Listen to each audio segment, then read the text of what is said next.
Hello, everyone. Welcome to the program. This is Politics Today, live on Channels Television.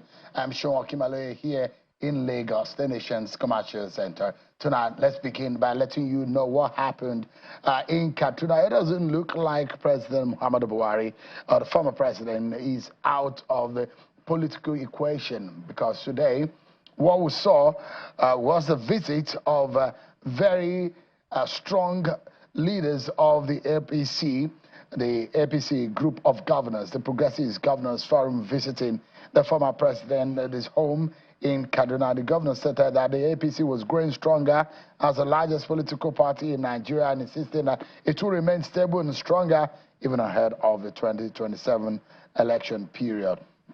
The governor says they had a closed-door meeting with President Buhari, and the chairperson of the Governors Forum, Hope Uzodinma, said their visit signifies a show of unity, strength within the party.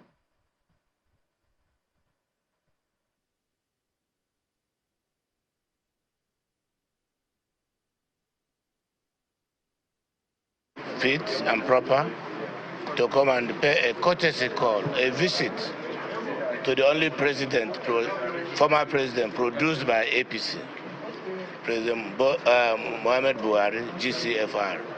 And we came, we saw him in good health, we fraternized with him, and we stayed with him. He's well pleased with our party, and all of us as also his children. He's well pleased with us, and he's happy that we visited him. And even though he expressed surprise for the visit, but I think it is on our part a very good initiative that we should touch base with our father in politics. Since his arrival here in Kaduna, I can say that he has been a father, a leader, and a statesman. And of course, not only Progressive Governors Forum, many Nigerians have come here before us, and we can say that we have been extremely happy with the way he has been advising people, being supportive to our own party and to our president. The governor speaking after their visit to former President Muhammadu Buhari in his new home in Kaduna.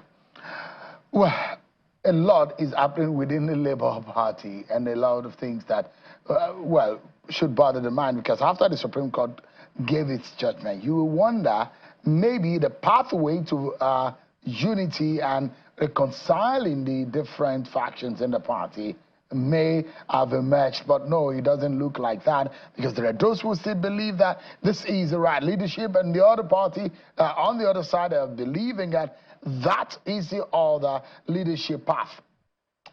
We'll give you insight into all what is happening. We're hearing from Governor Alex Oti and Mr. Julius Abure, who is insisting he remains the national chairman of the party. But first and foremost, here are your top political stories.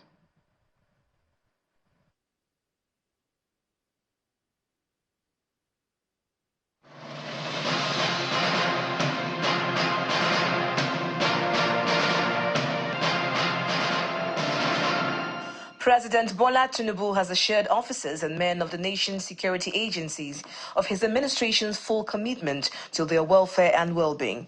The president, who was represented by the Vice President Kashim Shettima at the 2025 National Police Day, hailed the spirit of patriotism and sacrifice of police officers, whom he called the defenders of our democracy. As president, I reaffirm this administration's steadfast dedication to the welfare of the Nigeria Police Force. A secure Nigeria is vital for our collective prosperity. The Transition Monitoring Group, a civil society organization, is calling for a thorough investigation of the petitioners who instigated the recall process against the senator representing Kogi Central, Senator Natasha Akpoti-Uduaghan. Addressing a news conference in Abuja, the chairman of the group, Awal Musa Rafsanjani, says there is a need to investigate the petitioners in order to ascertain that the process was transparent and devoid of fraud. The group is also asking the Ethics Committee of the National Assembly to resist the attempt attempt to silence Senator Natasha Poti-Oduagan by investigating the allegations of sexual harassment she leveled against the Senate President, Senator Godswill Akpabio. And in Rivers State, 4 persons who were previously detained in connection with the fire incident at the Rivers State House of Assembly have raised fresh allegations, claiming they are being pressured to alter the Edison here. Speaking on their behalf at the press briefing in Port Harcourt, Chime Ezebalike says they were recently contacted by a prominent PDP leader in Obiakpor local government area to revise their narrative. According to them, the request was linked to a wider police coup scheme allegedly aimed at corroborating claims made in the press briefing by the former head of service, George Weke, in Abuja.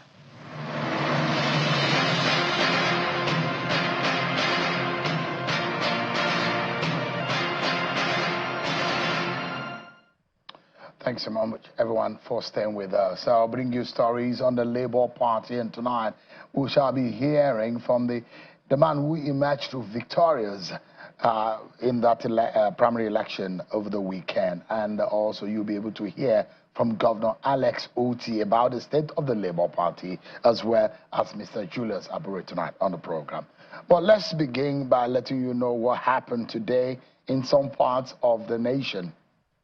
Beginning from Abuja, the nation's capital, where Omoyele Sowore, Deji Adeyanju, and some leaders of the Take It Back movement led protesters to the streets of the nation's capital in protest of what they say is bad governance and freedom of speech.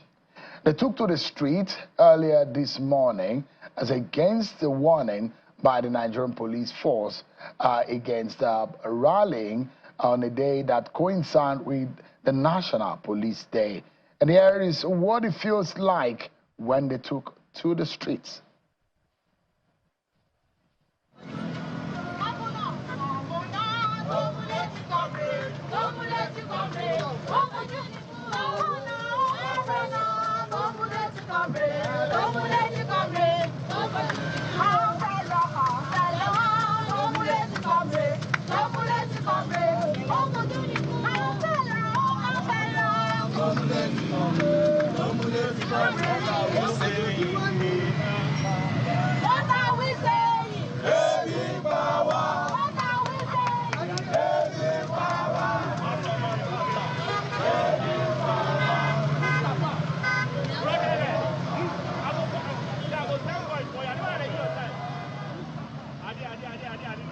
What it looks like in the streets of Lagos when they took to the street. In Abuja, similar occurrence, and in some parts of the country we understand that police dispersed some of them in some part of the northern region of the country.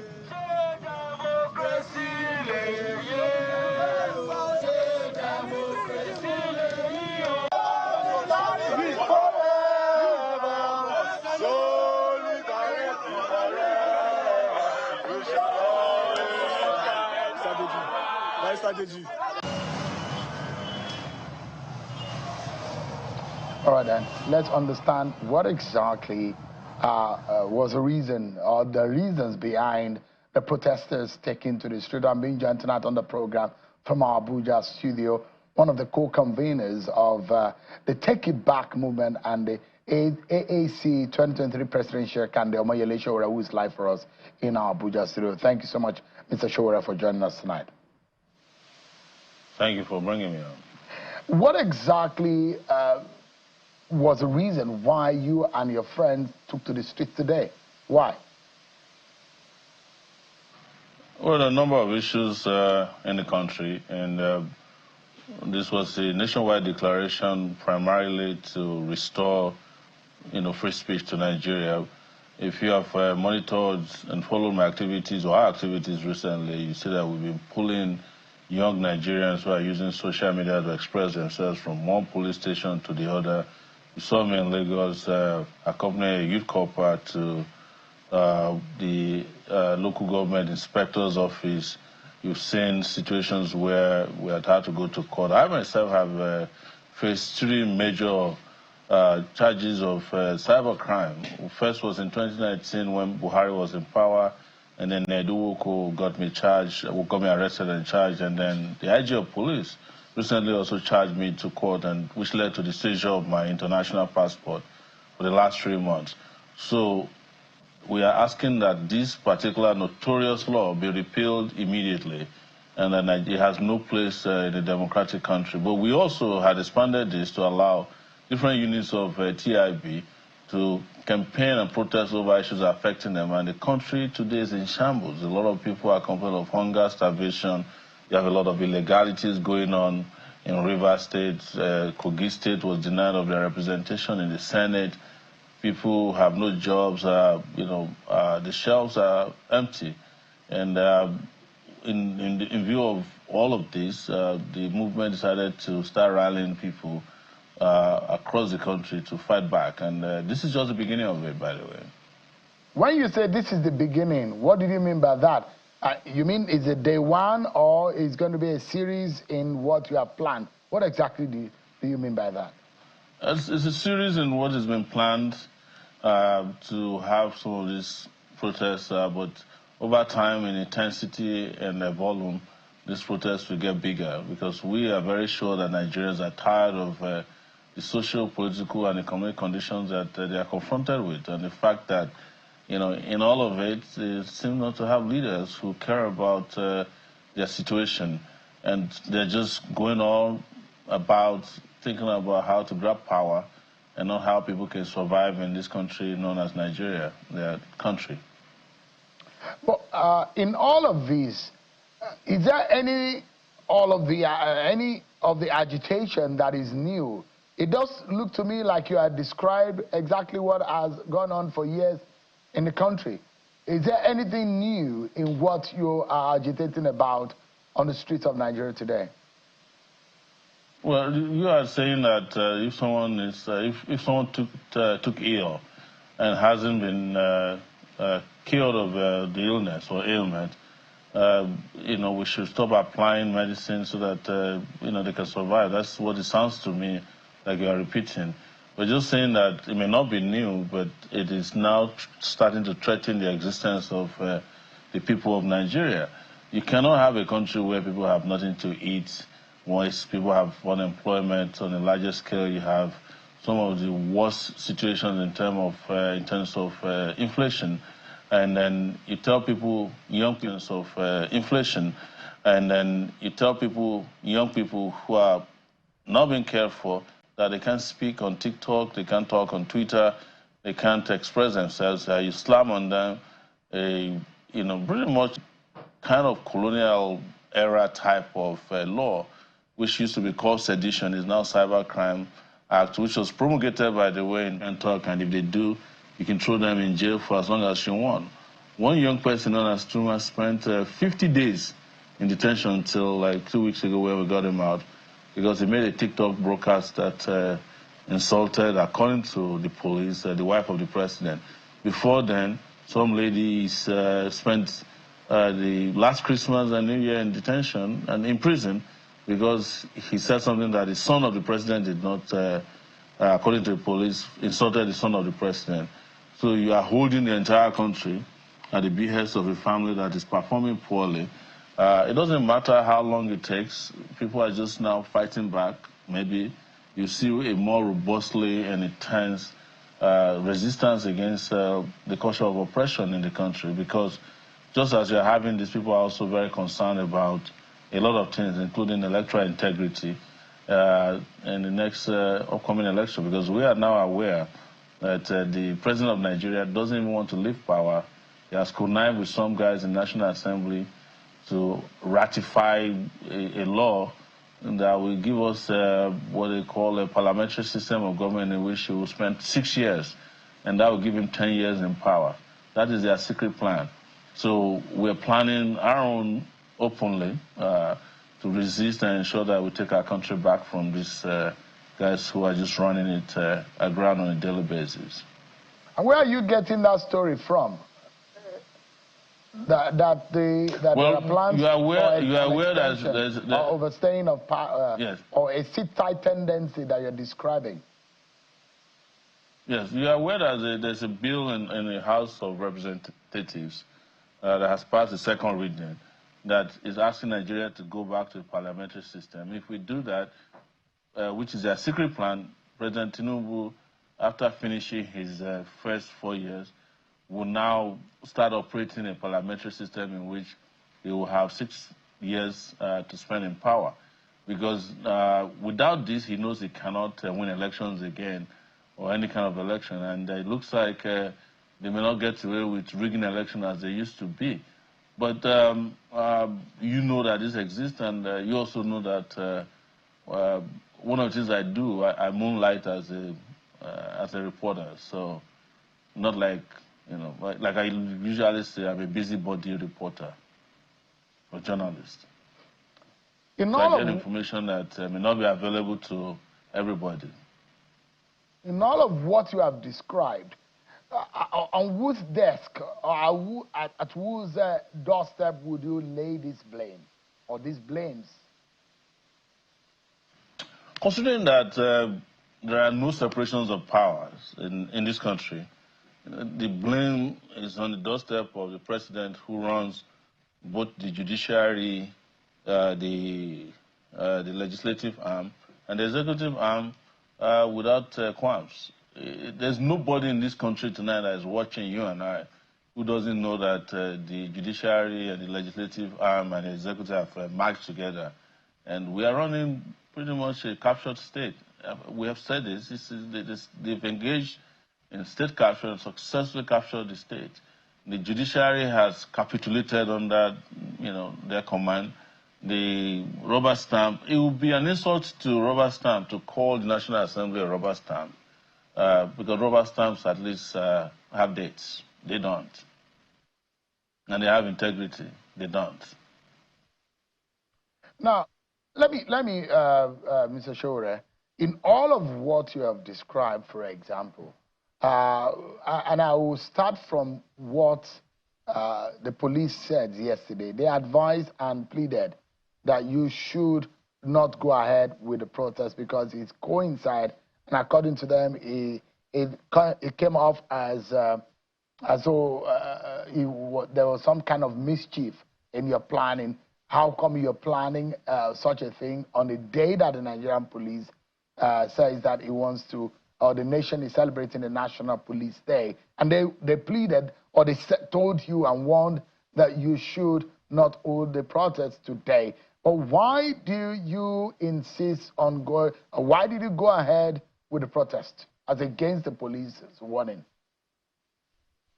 If I recall correctly, the Nigerian police has spent, it's 95 years old, according to the police that we have now. The police that started during the colonial era is over 125 years old, because it started as a kind of constabulary of the Queen, and you know, it has mutated over time. At the time, it was I think it was Katsina constabulary. It used to be called Askari, all kinds of mutation. But today was the day the police ought to have proven that it's the police for the people. If there was a professional test that could be conducted, it is what we did today, and they failed terribly at it.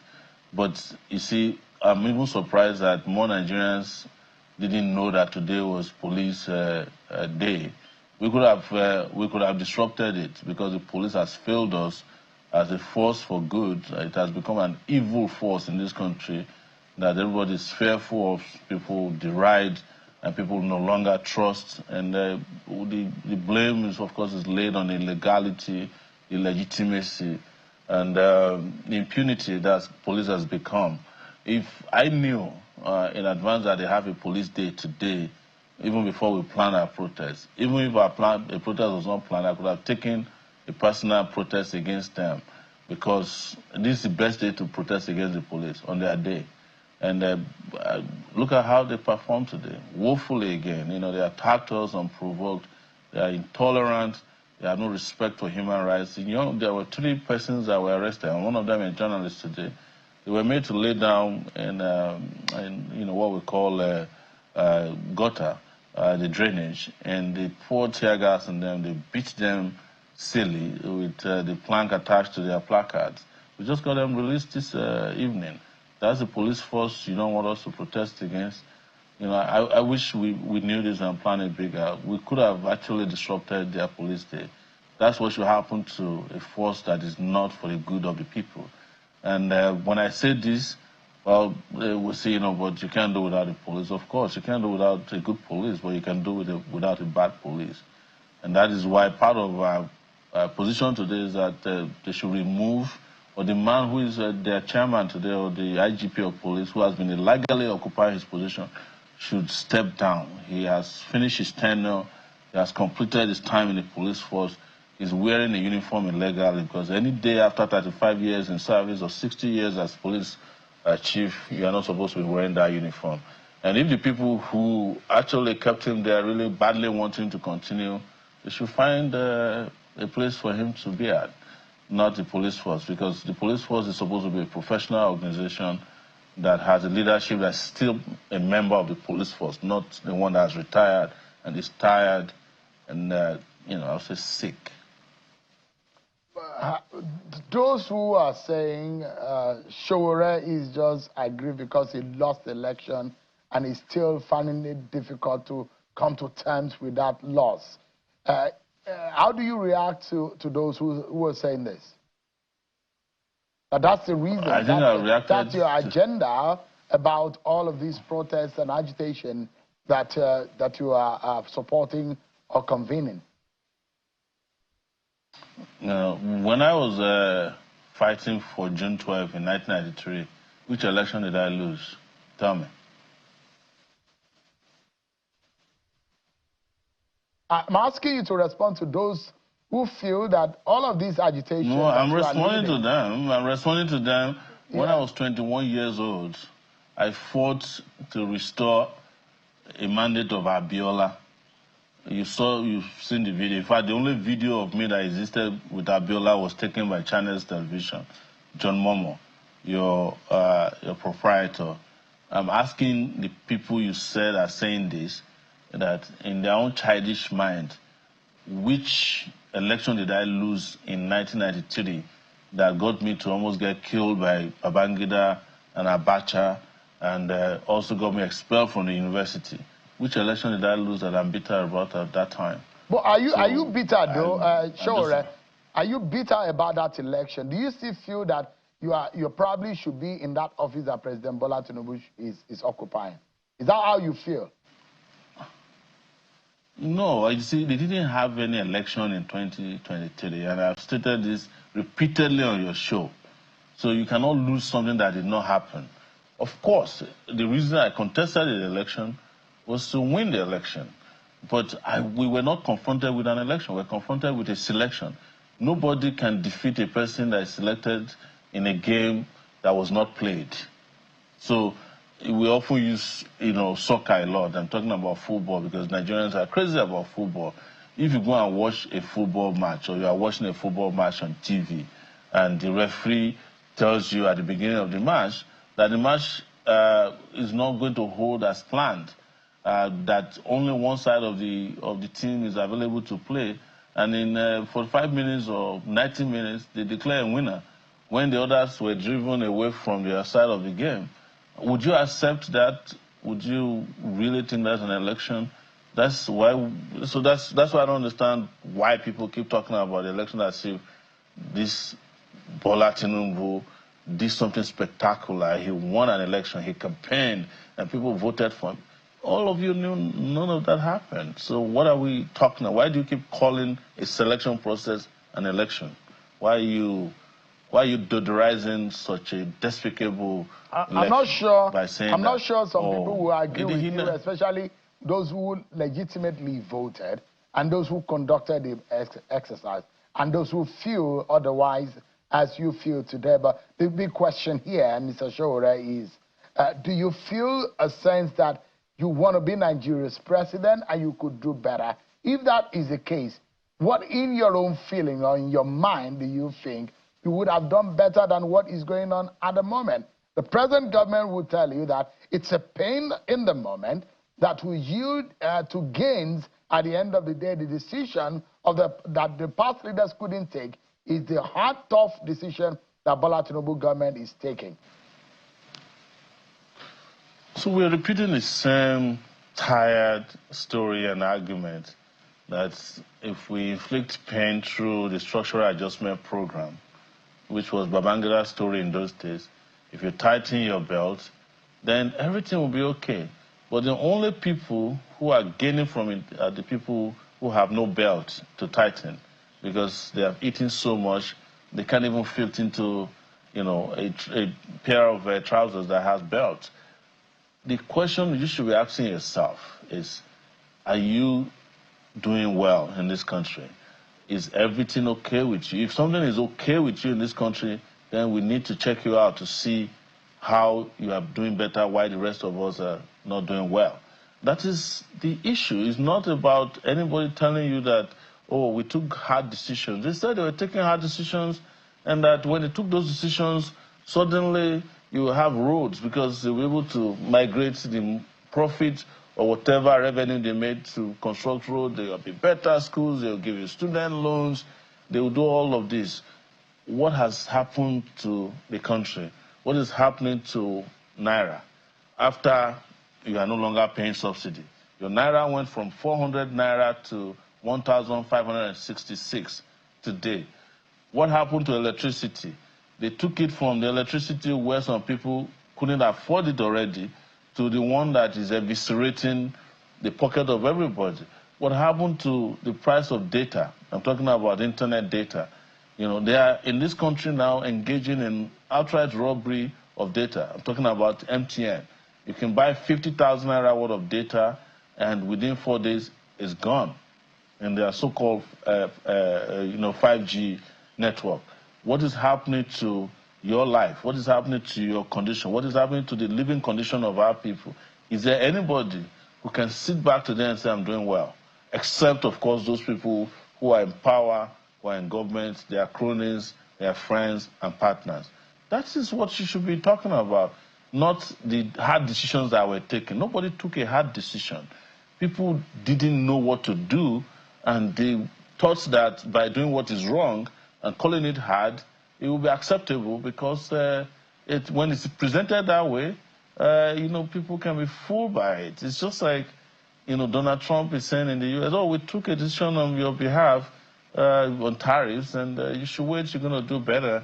And a few weeks later, Americans in 1,000 cities protested against Trump yesterday.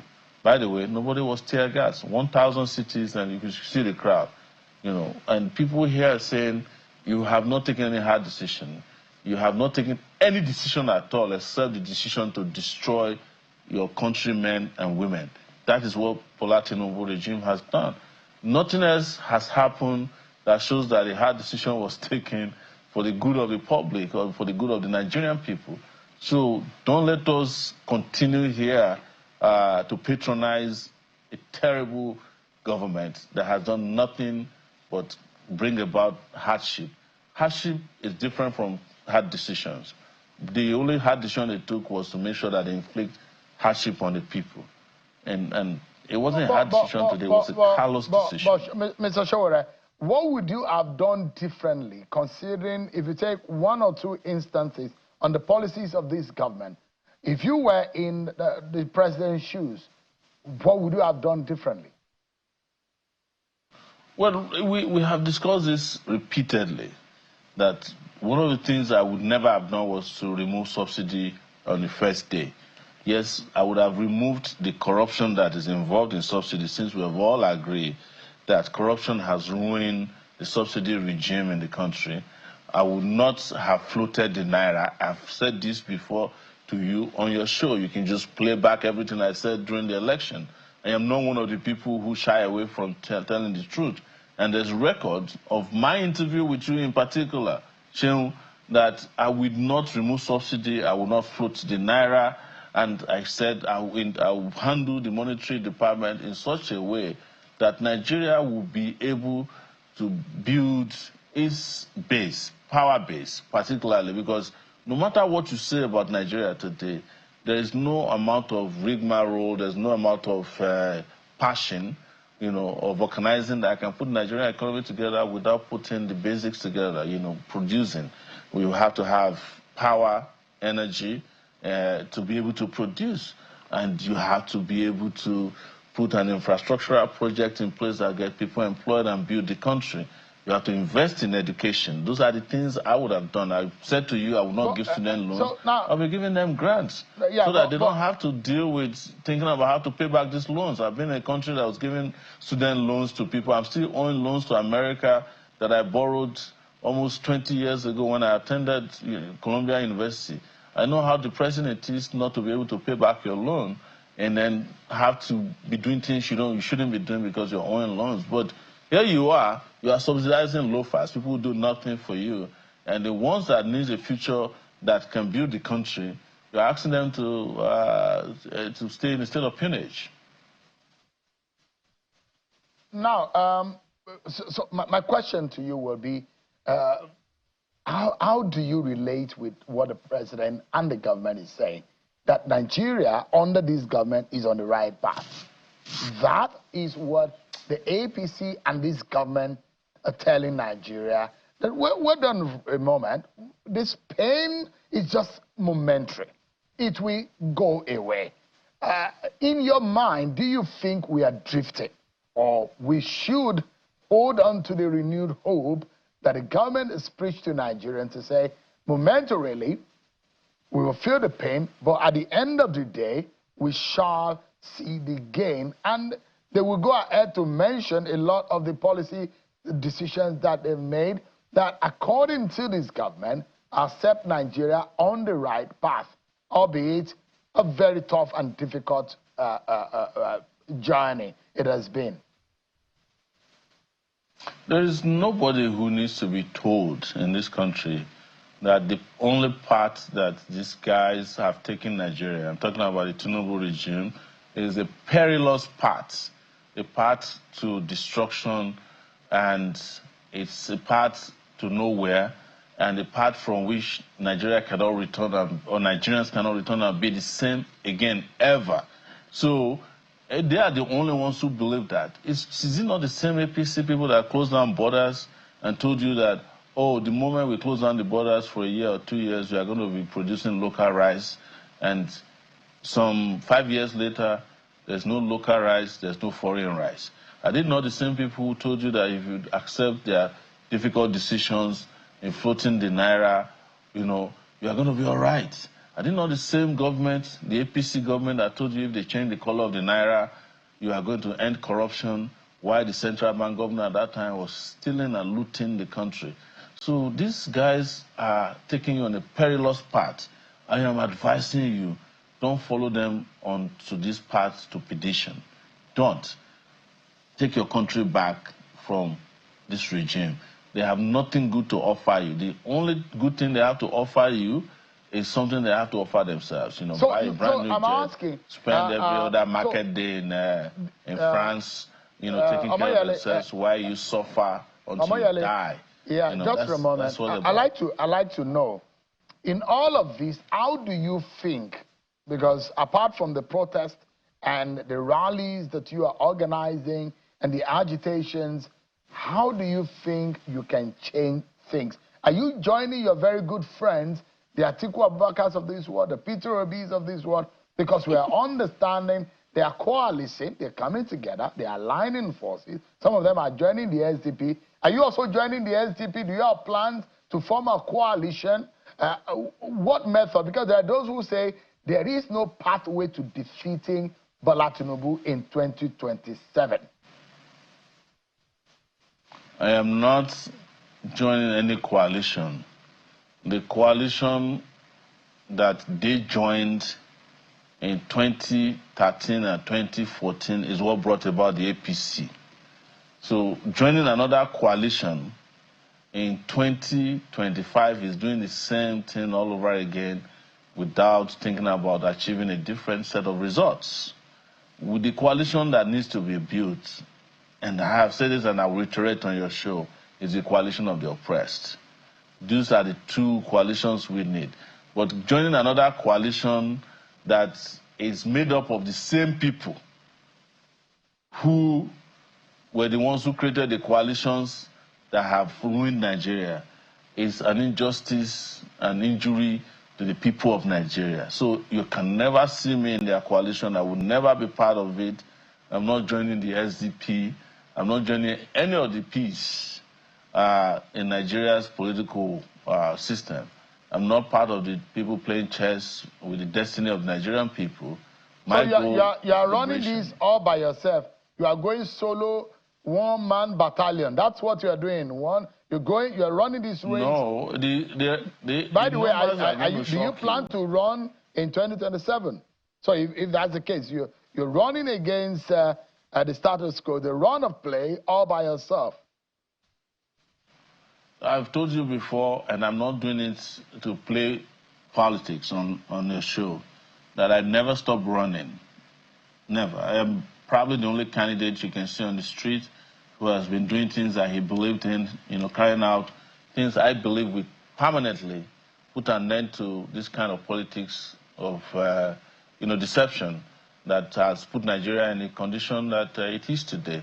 You don't have to worry about running it alone. I'm not running it alone.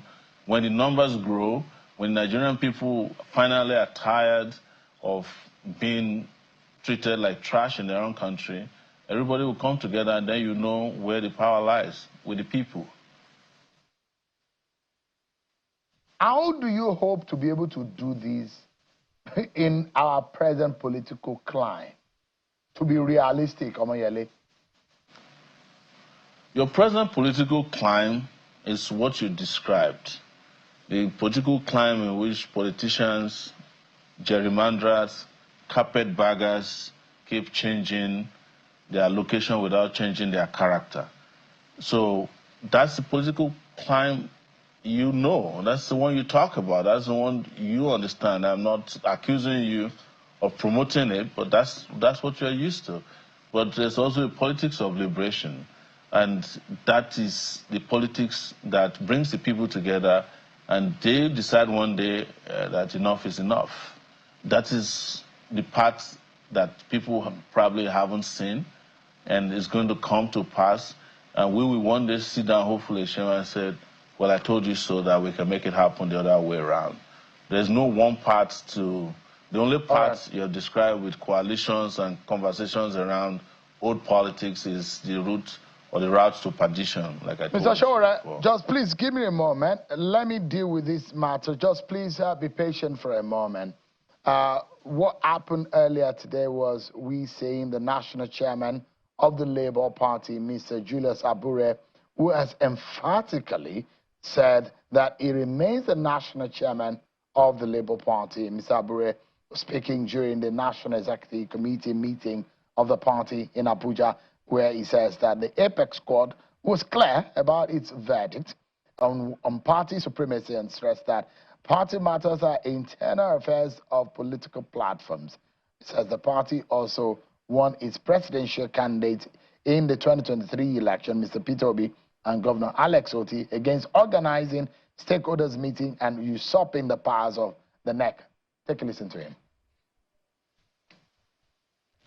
It is, however, regrettable that certain actors, most notably Senator Nanadi Usman, who ironically is not a member of our party, and Delitu Nuo Kocha, have chosen to misrepresent the ruling, deliberately misleading the public and attempting to manufacture confusion through a purported caretaker committee. Let it be stated categorically that the so-called committee is both unconstitutional and illegitimate. Let it be known within the Federation and beyond that there is no... Mr. Julius Abure there, but well, the Abia State Governor, Governor Alex Otti, has asked the Julius Abure-led faction of the Labour Party who should give peace a chance. It says the party is bigger and more important than any of them put together. He's reacting to the Supreme Court ruling at his home, country home in Isialangwa, in South local government area of Abia State. He says any person or group planning to destroy the party will end up destroying themselves. He's optimistic that the party will become stronger.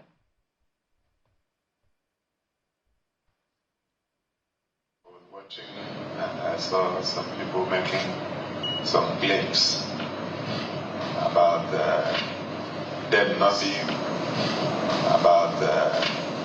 them not being removed by the Supreme Court.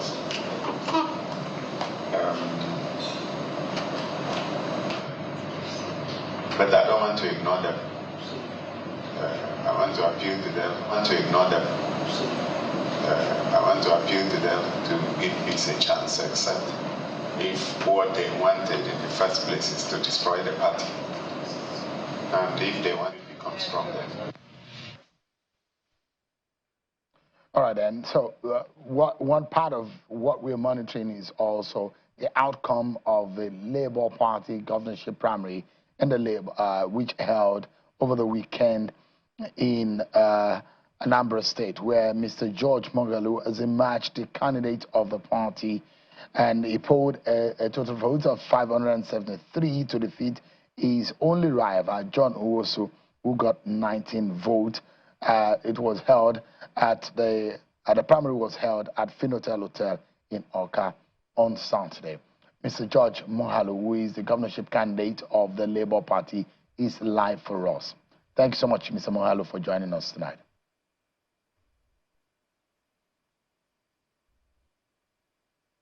Mr. Moghalu, if you can hear me, congratulations might be in order, but how does this come to you? It does look like a race way predetermined, considering the number that you of the votes you garnered. You defeated your opponent squarely and very neatly. The figures say so. But how does this come to you, though? Thank you, Shehu, for having me. To God alone be all the glory. I worked very hard for it. I consulted widely. I reached out to many people. I tried as much as possible to convince the party faithfuls. With respect to my competence, my ability to live up to expectation, and I was able to convince them, and it manifested at the voting point. So I would rather say that it is the will of God, coupled with the fact that I earned the confidence of the people and they trusted me. It does look like your permutations were very right. You left the APC as one of the founding leaders of the party, and you went into, in fact, you had one of the pioneer roles in the party, but you left, you abandoned, you jumped ship, and you went to Labour Party. It looked to me like someone had promised you that ticket, and you saw the future, and you moved and you got a ticket. That looked like a perfect way to be able to clinch a ticket, isn't it? No, not really, Shehu. You know, if you recall, the last time I came to the studio, you asked this particular question: what informed your decision? And I tried to explain to you that in every political contestation, two issues are very critical. One is the person, two is the platform. For the person, it's for me to make the decision. For the platform, I had to do quite a lot of consultation because it involves my supporters, it involves politicians, it involves people who have one role or the other to play for us to be able to actualize our ambition. So like I did say, after all this wide consultation, we were encouraged to join Labour. That is the only platform we can use at that point in time to actualize. So it wasn't because you are afraid of. So it wasn't because you were afraid of the likes of Mr. Nicholas Ukachukwu, who people have said if you had tried to run on the platform of the APC, it probably would have beaten you silly. That who? If I had joined what? That, I mean, you know, in all of the permutation and the post-primary analysis that people were having, there are those who think that it was smart of you to have gone to the Labour Party, because if you had attempted to run or to seek the ticket of the APC with the likes of Nicholas Ukachukwu, that it would have beaten you silly. That is a very wrong assumption. Because, okay, what is the guarantee that if I had remained in APC that he would have even joined in the first instance? An opportunity has been provided for everybody to test his popularity and his capability and his capacity. He's on another platform, I'm on another platform. So I wouldn't want to get to the point of starting to discuss other politicians rather than myself. I am not bothered about the impression one or two persons may have with regards to his capacity or his ability. I can only talk about myself. Is your ticket threatened? Are you in trouble? Considering the fact that I saw, just for a moment, sir, I saw that Mr. Abure was the one, he led the process. Under him, I assume that the exercise of the governorship primary held under his watch, and there are this dispute over who the real leadership of the party is. And that's why I'm asking, if the court affirms that Abure is not the right leadership of the party, you might be in trouble and your ticket might be threatened. So I'm asking you, do you think you are in trouble of some sort? No, I'm not in trouble at all. I am not in trouble at all. I don't even see any trouble. The truth is that we are now awaiting the process was started, primaries were duly conducted, INEC was represented, police was represented, security agencies were all there, and everything came out, the delegates came, everything was conducted in a very smooth atmosphere, and everybody was orderly, and people conducted themselves properly. So the reason why I asked this question, Mr. Mohalo, understanding how a governorship primary works, under the law, I'm asking this question in the light of the fact that the understanding of the legality of the conduct of a governorship primary is the fact that the National Working Committee of the party at the national level is responsible for conducting a governorship primary. And there is a dispute as to the original, the authentic leadership of the party at the national level. Isn't this some kind of quagmire of some sort? I don't really see it as a quagmire because every issue, like I've always tried to explain, a political party is a human organization and interests are bound to clash. Ambitions are bound to clash. Opinions are bound to clash. The issues as they arise, you deal with them one after the other. If there are disagreements of people or people thinking that things are not done the way they expect, there are resolution processes that has to be put in place and all issues will be resolved. For me, I don't feel threatened. I participated in a primary as conducted by the party and the results were made public and the results were made known. So we're waiting for the outcome. We are ready preparing ourselves for the elections that will be coming up in November. If you are referring to Julius Abure as a party, what about Senator Nana Usman and the committee? It is not. It's not in my position. I'm just an ordinary party member. That's the question I'm asking, because if you ran a race that was, for example, let me just give this example for a moment. If you want to contest a Guinness World Record, I assume that you will inform the organizers of Guinness World Record. Could you have wanted a Guinness World Record and go to maybe another record organization and think that you still want to get a Guinness World Record? The question is simple. There is a Senator Nana Usman, there is Abure. Abure led your whatever. If the court tomorrow says Abure shouldn't have led that primary, that isn't back to square one. Isn't that going to jeopardize your chances? I don't think so. So by the time I joined the Labour Party, even after consultation with INEC, Abure is the chairman of the party, as INEC made us to understand. As at the time the primaries were started and conducted, Abure was still the chairman. So I don't see where we fell out of line. We are in sync with what the situation is at the moment, and we dealt with it. Now, where does this leave the Peter Obis of this world and the Alex Otis of this world? It doesn't look like you are in alignment with these two. No, the truth about it is that these two are leaders, are prominent leaders of the party. It is not in contestation. Peter Obi's position in Labour Party is that of the leader, national leader of the party. And it is not in contestation at all. Alex Oti is another leader of the party whose position also is not in contestation. And they deserve the respect they have earned, of which I respect them to the best of my ability. So their positions are not in contest at all. But are you in alignment with them? Oh, yes. Okay. All right. Please, Ms. George Mohalu, as much as you have the opportunity, let's have a conversation physically as time permits you and at a convenience in the studio physically.